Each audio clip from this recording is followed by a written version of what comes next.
Good morning and welcome to this weekly Love and Gratitude series. As always, I'm so grateful to share with you what I shared in French.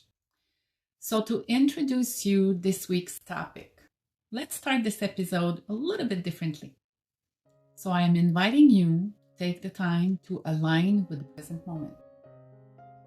Close your eyes and take a deep breath to allow yourself to settle into stillness. Feel the breath moving in and out like a gentle wave of the ocean. Imagine you can see it within yourself. So follow the air, your breath in and out. Let go of external noise, any distractions pulling you away from this moment. Open your heart to wisdom, not the wisdom of books, teachers, or external voices like mine, but the deep knowing that already resides within you. Take the time to be present in your now. Take another deep breath and bask into this present moment.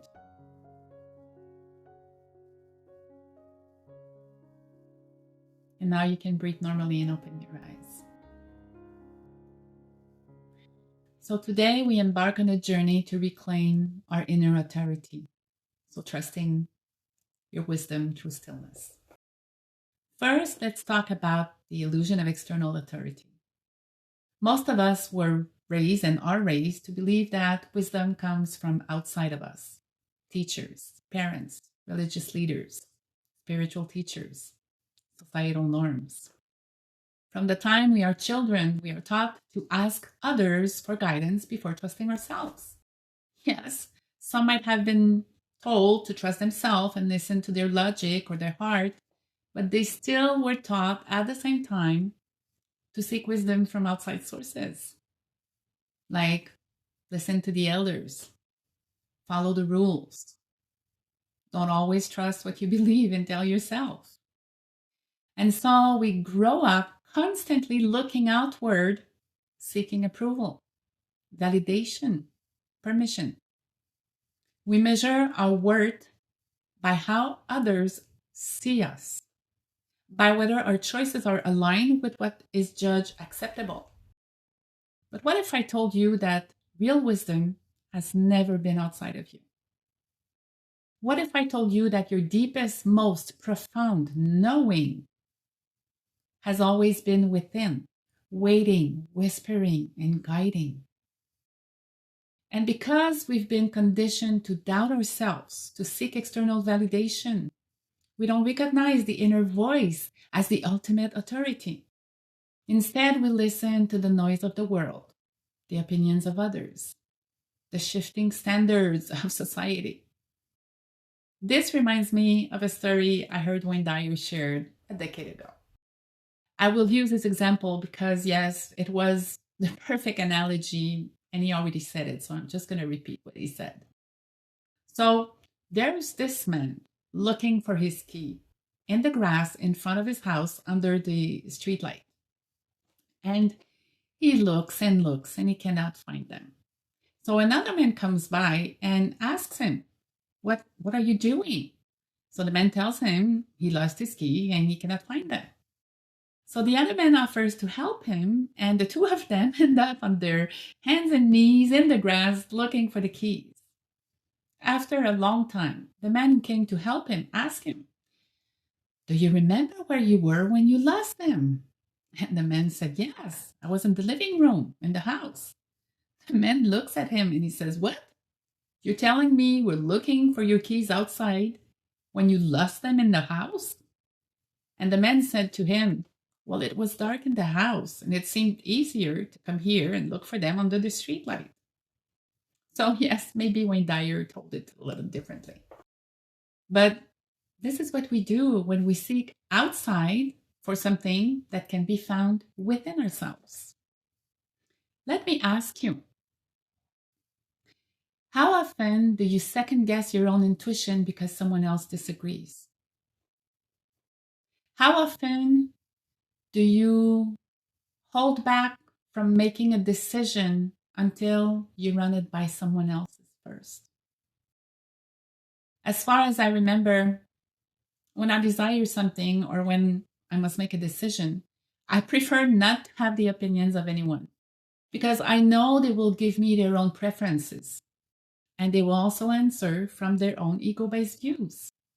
And their answers will always be based on their own research, their own knowledge.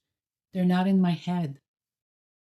So, yes, I do research and yes, I read reviews, for example, to make up my mind about something.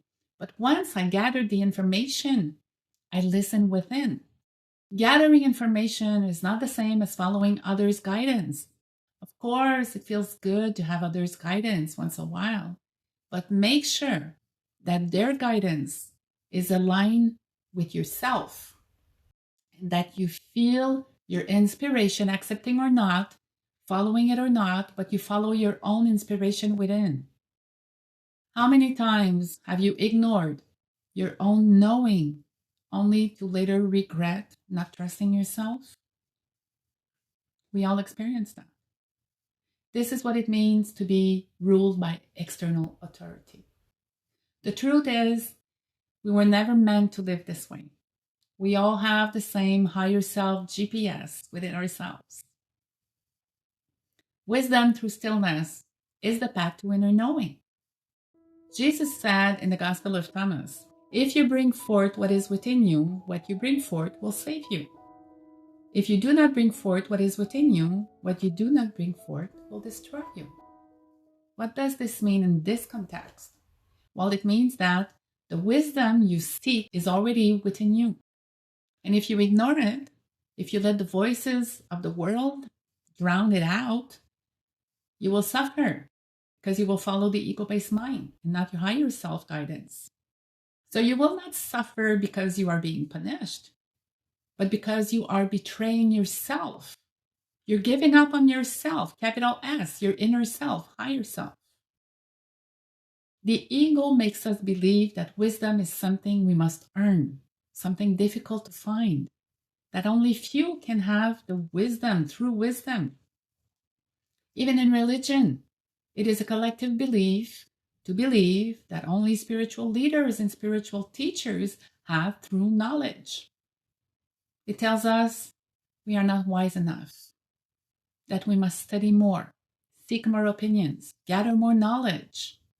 But in truth, wisdom is already and always effortless. It is only the ego, our own, and the ego of others that makes it seem hard to get, to reach. Stillness is a beautiful key to inner wisdom. In the stillness, we realize that the mind's frantic searching is unnecessary. We do not need to figure out everything or get all the answers from others. The truth reveals itself effortlessly when we stop trying to force it. Ralph Waldo Emerson, in Self-Reliance, said, trust thyself. Every heart vibrates to the iron string. The iron string symbolizes the unwavering fundamental truth and strength of self-reliance and inner conviction. This is the essence of reaching inner authority. The more we turn inward, the more we see that wisdom is not something we need to acquire. It is something we need to uncover. It is already present, waiting beneath the noise of the ego, behind the ego veils. So our task is to break free from the ego's illusion. This is salvation of the mind. The ego thrives on making things complicated. It tells us you cannot trust yourself.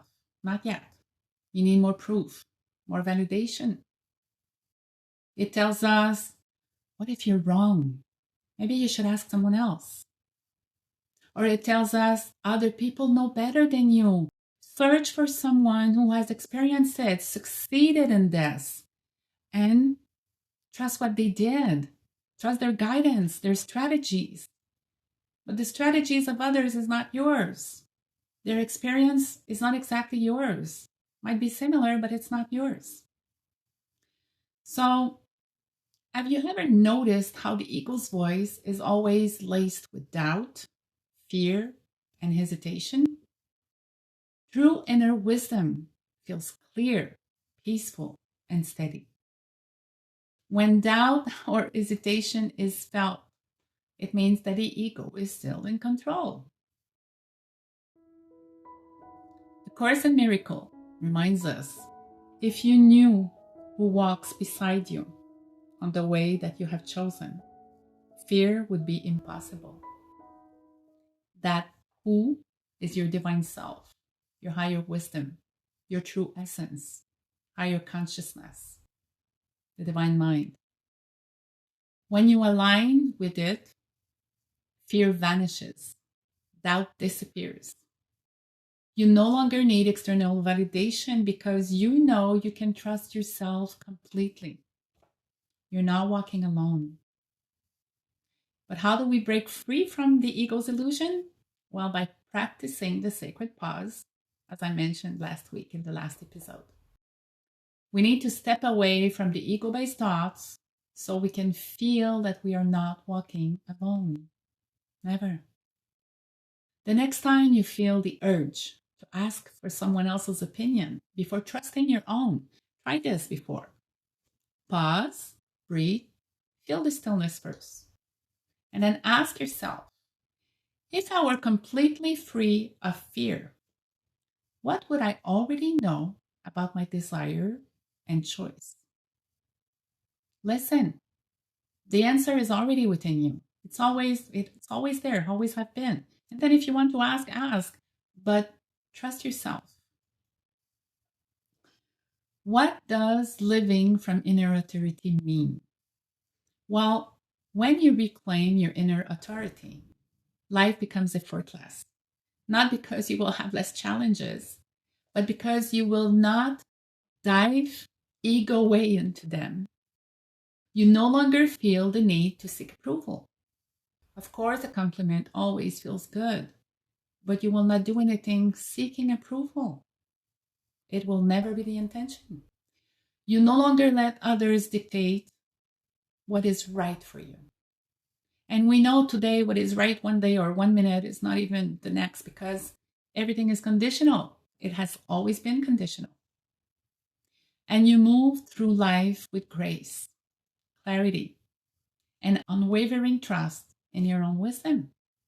And the best part is the more you trust yourself, the more you align with your life, the more aligned your life becomes. It might not be what the ego wants, but it will always be aligned with who you are. Decisions that once felt hard become easy because you know you can listen to your inner self and you know how to listen to your inner self. The need for external validation disappears slowly, fades away, because you know they are only pleasing your ego. So your life becomes a reflection of your inner truth.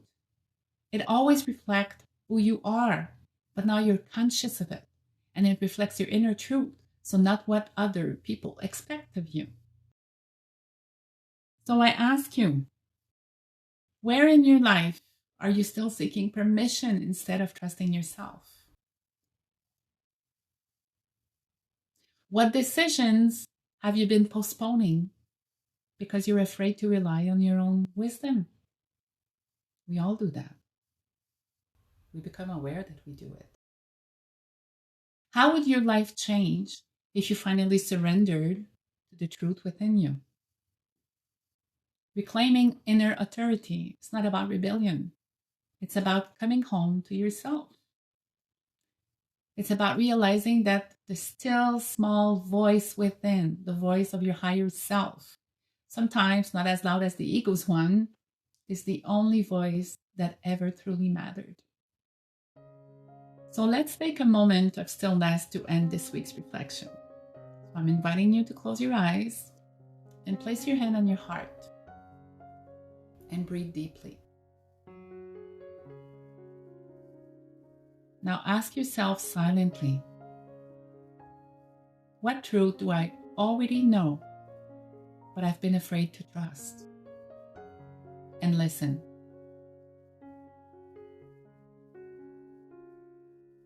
Feel the wisdom already rising within you. Feel how effortless it is, peaceful it is. There's nothing more to seek.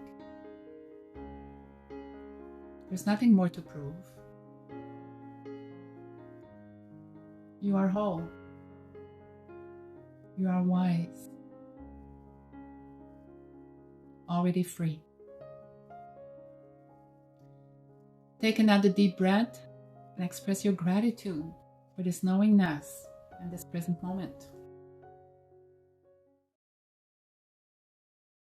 Thank you for joining me in this reflection, and I invite you to explore this week's e-guide to dive deeper into your own self-awareness if you wish to.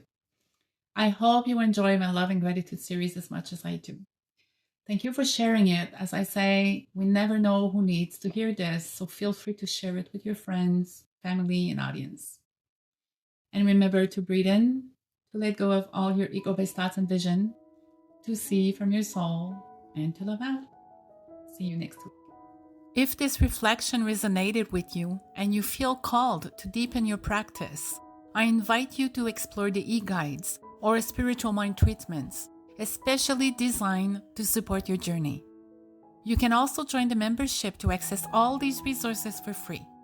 And if you simply wish to give in gratitude, donations are always welcome with love. Simply follow the links in the description. However you choose to engage and share, know that your presence and devotion to your path are truly appreciated.